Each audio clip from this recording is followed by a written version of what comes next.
Okay, picture this. A converted warehouse, somewhere on the edge of an industrial district. The air inside is thick. It smells like stale coffee, hot solder, and that electric ozone smell. This is the headquarters of the Night Watchers.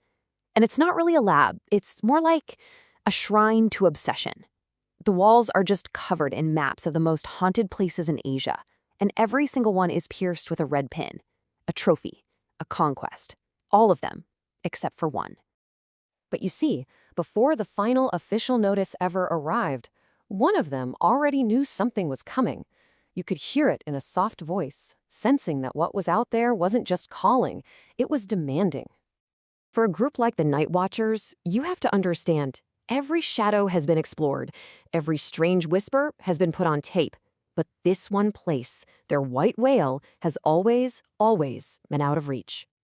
Right in the middle of their command room, there's this huge, stark black and white photo of their one and only failure, the Sea Fog Sanitarium.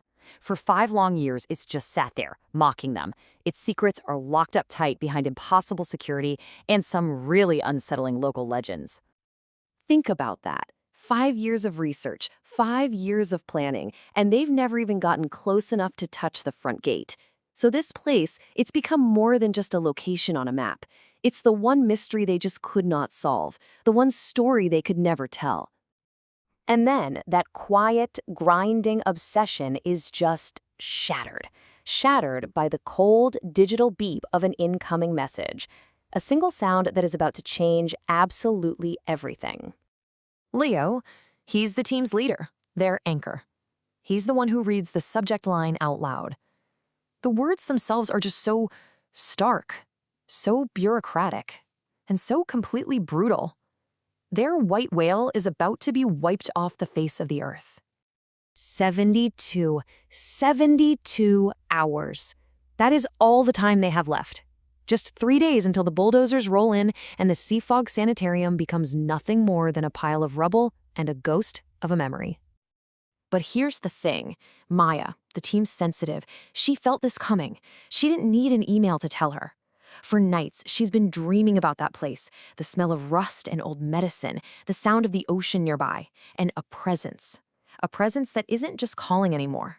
No, it's rushing them. It's urging them. So you'd think this news would unite them, right? Wrong. It does the exact opposite. It instantly drives this massive wedge right through the team, splitting their obsession from any sense of pragmatism. Alex, he's the photographer, the team's resident daredevil. He sees this as a golden opportunity, not an ending.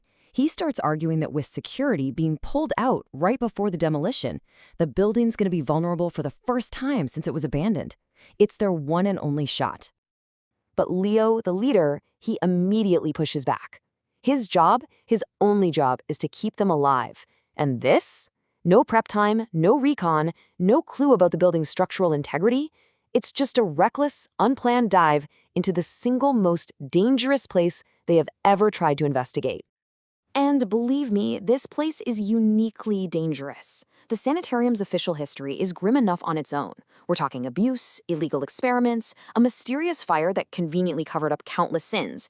But what really worries Leo are the stories that aren't in the official records, especially the one about a patient zero, whose files just stop right before the fire, like they just vanished into thin air. For Maya, this argument isn't just about risk versus reward. It's deeply personal. She feels the spirits trapped in that place. She hears the whispers of children in the hallways. It's a haunting that she carries around with her, and she truly believes this is her only chance, maybe their only chance, to understand why they can't move on. So the divide is crystal clear. Leo just looks at his team. There's Ben, the tech guy, already pulling up old blueprints on his tablet. There's Alex, prepping his night vision cameras, his eyes just gleaming with ambition. And then there's Maya, trembling, but her face is resolute. They're all waiting for him to make the call. The entire weight of this decision just lands squarely on his shoulders. The rational choice, the sane choice, walk away. But the opportunity, that final, fleeting chance to finally conquer their right whale, it's right there in front of them. The choice is his. After what feels like an eternity of heavy silence, he gives his answer. Just one word, a word that seals all of their fates. And with that single word, all right, the debate is over. That frantic, argumentative energy in the room, it just evaporates. It's replaced by this grim, focused silence. It's time to prepare.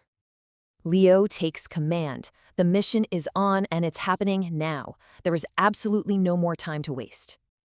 He starts laying out the rules. They're the same rules as always, but this time they sound less like a strategic plan and more like a desperate prayer for survival.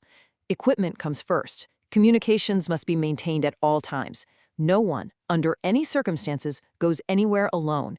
And the final, unbreakable rule: They have to be out before dawn. But this time, he adds this ominous new condition to that last rule. They get out no matter what they find and no matter what they lose inside.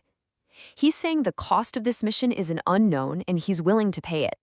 So, as the team packs their gear in total silence, the only thing you can hear is the sharp snap of equipment cases shutting. Their final countdown isn't just for a demolition permit anymore. It's on their obsession itself.